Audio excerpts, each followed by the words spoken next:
Hva er det vi tok opp i kjelen? Mais. Og nå bråker det fælt. Skal vi se.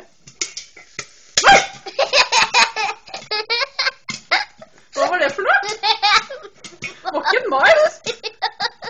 Nei, Hva var det? det er pappen. Nei, en gang til. Det er en måte. Få se. Smakte det popcorn, eller? Ja!